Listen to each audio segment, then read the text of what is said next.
मांगिले मंगौती अपना मने से कि रुपया वाला मोटहन नाही पार्टी चाहिए। बोले भोजपुरी बोलिया खाटी चाहिए, दुल्हा दे हाथी चाहिए।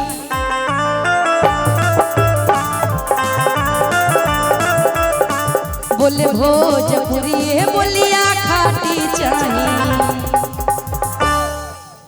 हम तो गा रहे हैं, मेरी प्रस्तुति है, लेकिन मन की बात और फीलिंग जो है वो भाई साहब की है कि बोले भोजपुरी बोलिया खाटी चाहिए, दुल्हा दे हाथी चाहिए, दुल्हा दे हाथी चाहिए, दुल्हा दे हाथी चाहिए।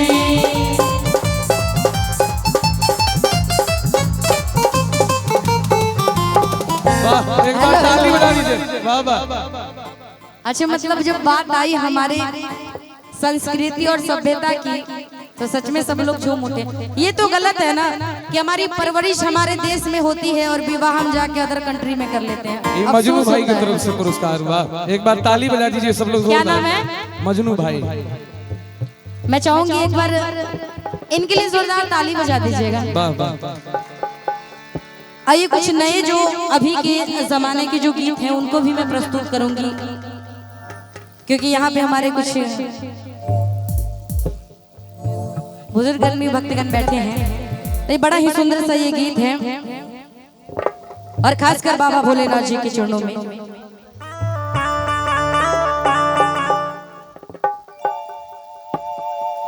कि ना छपर ना छानी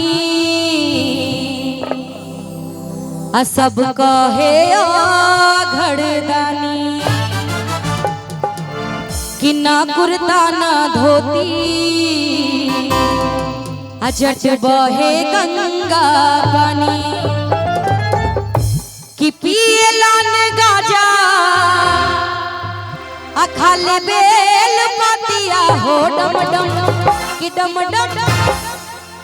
सुनो भैया, थोड़ा सा वोकल बढ़ा दीजिए।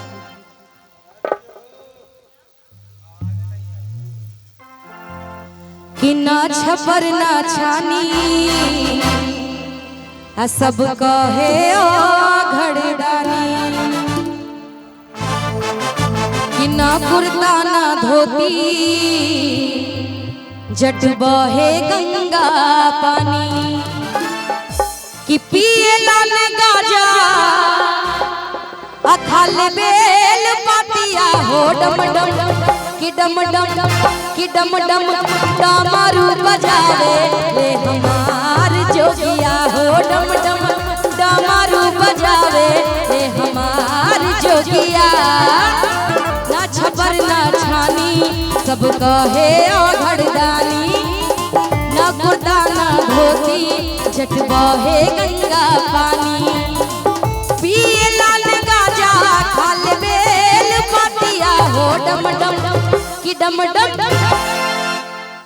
अच्छा सुनिए ना सर, मजनू जी, लैला जी नजर नहीं आ रहे। अच्छा मजनू जी, सर सुनिएगा। हेलो, ये जो भजन है, भजन सबको अच्छा लग रहा है, बेजोर लग रहा है, तो थोड़ी सी ताली तो बजा दीजिए ना। और ये पुरस्कार है मजनू जी की तरफ से।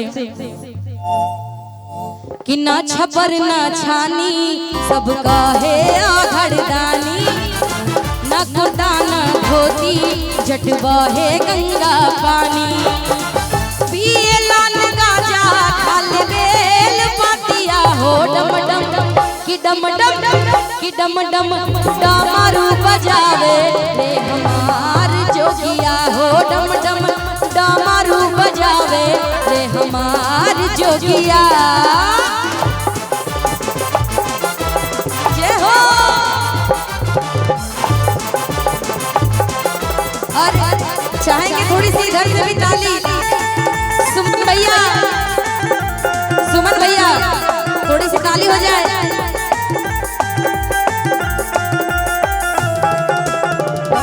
बन में जलसा घरे आई तूए माई, दर्शन दे के जियरा मोर चुरई तूए माई, बनी भूखल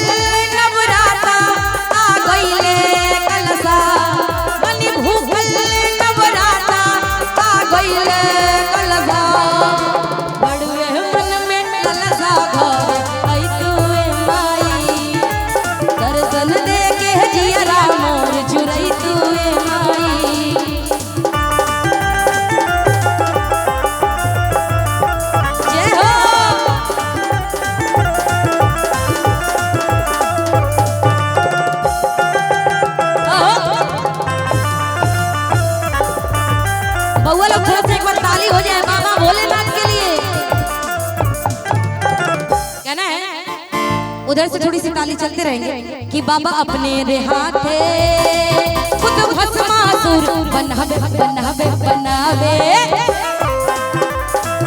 जय हो। फिर ओकरे रे डर से ई भाग के जान बचावे बचावे बचावे।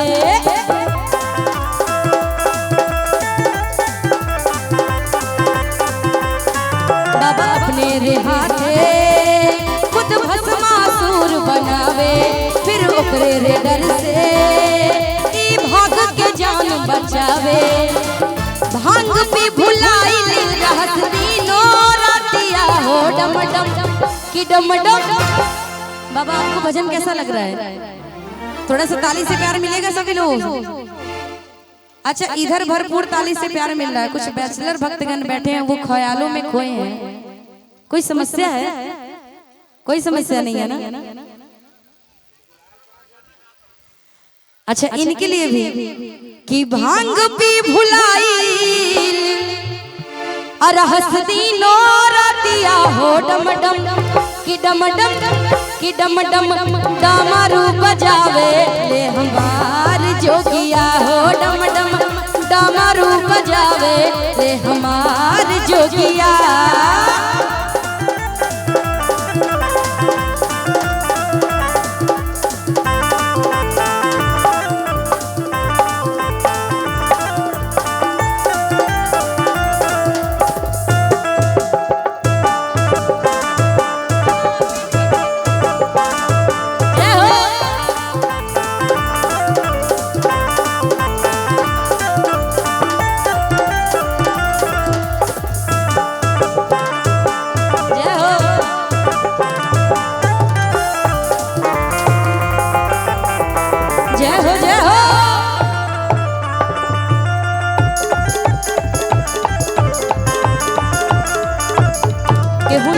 खजाना के हुली हल हसोना सिंघोड़ा सिंघोड़ा सिंघोड़ा।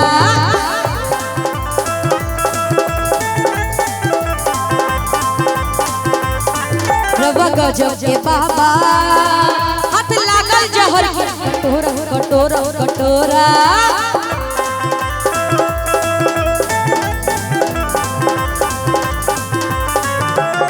और सुमन भैया माता गौरा रानी परेशान है भांग पीसते पीसते और सुमन भैया जब खैनी और गुटखा खाते हैं तो भाभी परेशान है इनसे। तो थोड़ी सी ताली तो होनी चाहिए। के हुली हल खजाना के हुली हल हसोना सिंघोड़ा रवा गजब के बाबा हाथ लागल जहर के कटोरा। भांग पी भुलाई रहस दिनो रातिया हो डम डम की डम डम। अब इधर से थोड़ा सा एक बार हाथ ऊपर कर लेंगे। अच्छा बाबा तनी कुर्सी छोड़ के खड़ा हो जाइए तो कोई दिक्कत। आप अगर खड़े होइएगा तो बाहर आ जाएगी। कहते हैं कि उम्र है बचपन की और दिल है बचपन का। और बाबा कहते हैं कि 100 साल पहले मुझे तुमसे प्यार था आज भी है और कल भी रहेगा। बात सही है ना? तो थोड़ा सा ताली से तो प्यार दे दीजिए ना। कि भांग पी भुलाई और हंसदी नो रातिया हो डम डम। कितने लोग चाहते हैं कि बाबा झूमेंगे? आप लोग नहीं झूमिएगा? ममता जी हाँ सबसे पहले तो हम देखना चाहते हैं कि बाबा कैसे झूमेंगे। अच्छा आप लोग झूमिएगा? हाँ। पक्का। पहले तो एक बार बाबा के लिए ताली बजा दीजिए सभी लोग। बाबा थोड़ा सा झूमना है, थोड़ा सा। कि भांग पी भुलाई और हंसदी नो रातिया हो डम डम कि डम डम। आप लोग को ताली बजानी है।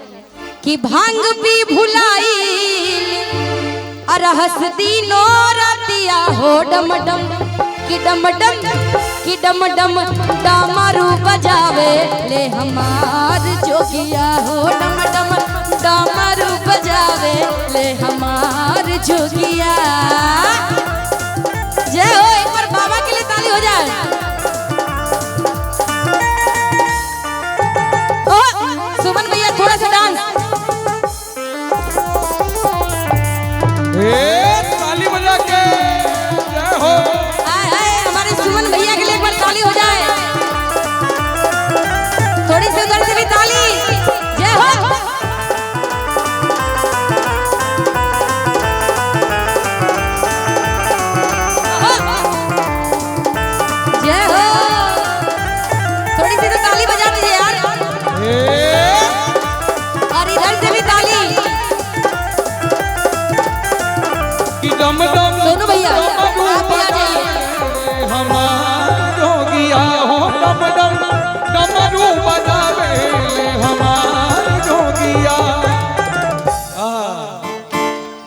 सुमन भैया भाभी से परमिशन लेके आए हैं।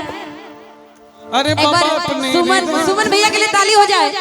और थोड़ा मैं चाहूंगी कि आप लोग भी थोड़ा सा ताली से, पहले हम उधर आते हैं। कहना है कि बाबा अपने रे हाथे खुद भस्मासुर बनावे फिर ओकरे रे डर से ई भाग के जान बचावे बचावे बचावे। भांग भी भुलाई रहसती नो रतिया हो डम डम की डम डम। अच्छा यहाँ पे बाबा कितना लोग को ठुमका लगाने आता है? सुमन भैया आपको तो पूरी अच्छी तरह से आता है।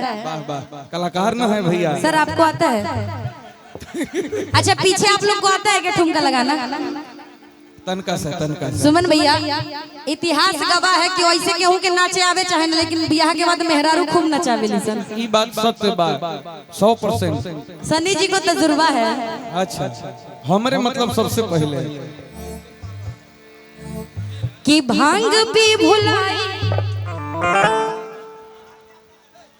कि भांग भी भुलाई और हंसती नो रतिया हो डम डम। का बाबू मौसी के हालचाल ठीक मानो? ये तो हमसे भी ज्यादा शर्मा रहे हैं। थोड़ा सा इधर से ताली से प्यार चाहिए था आप सभी लोगों से, और इधर से भी। दादी जी रुआ बैठ जाइए, थोड़ा इधर से दोनों हाथ एक बार ऊपर हो जाइए, और सभी लोग थोड़ा सा ताली से प्यार दे देंगे कि भांग भी भुलाई। ऐसे ताली नहीं बजेगा जब तक क्रिया नहीं धराइएगा, ताली नहीं बजेगा। थोड़ा से एक बार दोनों हाथों इधर से सब लोग ऊपर कर लीजिए ना। नहीं उठ रहा है हाथ। भजन अच्छा लग रहा है, एक बार ईमानदारी से दोनों हाथ ऊपर कीजिए तो सब केहू के देख लीजिए। और जगह हनुमान जी अगर खिसियाएंगे तो गदे गदे सबको मारेंगे आज। एक बार दोनों हाथ ऊपर हो जाए तो जय हो। प्रेम से बोल दे बाबा विश्वनाथ की, सच्चे दरबार की जय। अब थोड़ा सा ताली बजाइएगा ना भजन के साथ में कि भांग भी भुलाई और हंसती नो रतिया हो डम डम कि डम डम। ऐसे नहीं, दोनों हाथ एक बार ऊपर कर लीजिए ना।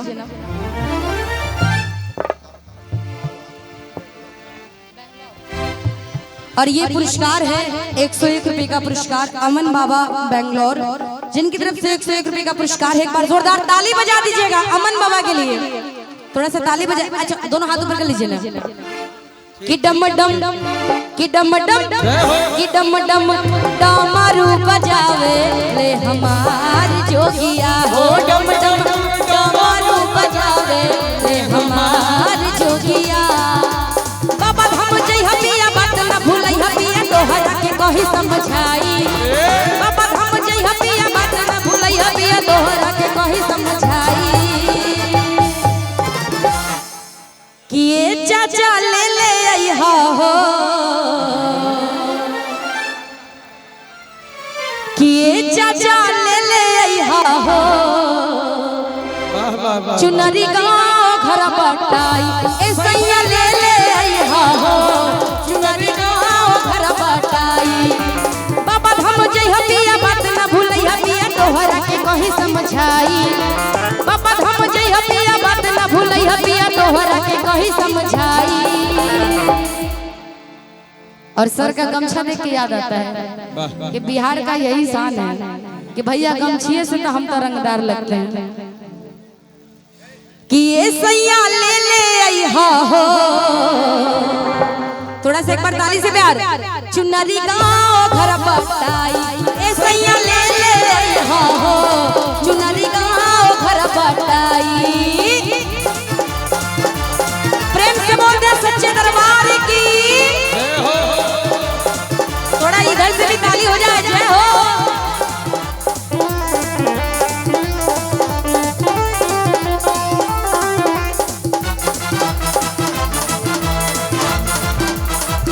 और फिर से ये पुरस्कार है अमन बाबा बेंगलोर जिनकी तरफ से 101 रुपए का पुरस्कार है। जय हो।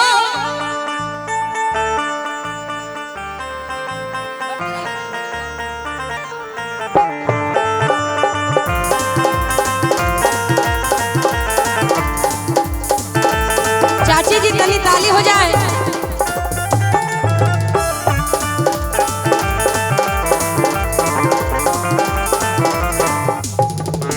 बरसे सावनवा बाबा बदले ले अपन पलहन पलहन पलहनी।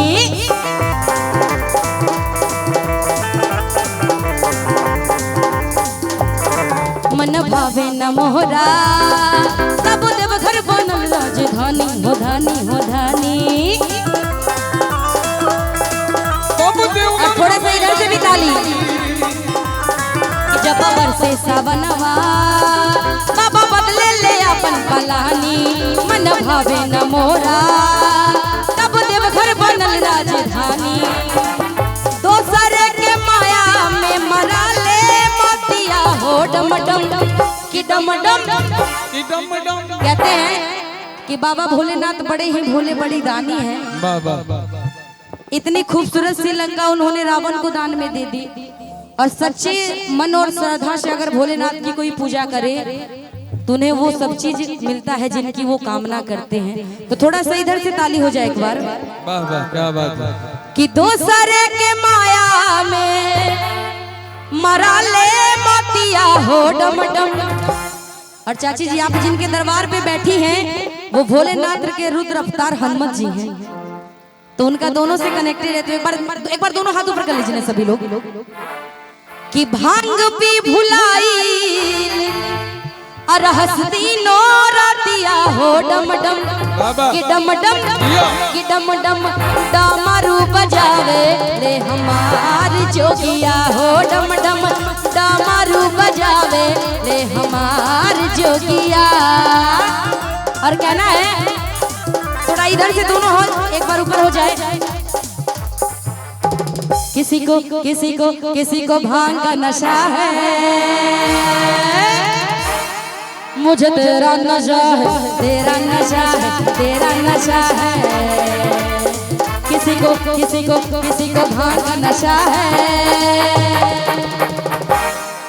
ईमानदारी से थोड़ा हाथ ऊपर हो जाए जितने भी लोग भोलेनाथ को मानते हैं। जय हो जय हो। समस्या दोनों तरफ है। इधर कुछ भक्तगण इनके हाथ में भी मोबाइल फोन है।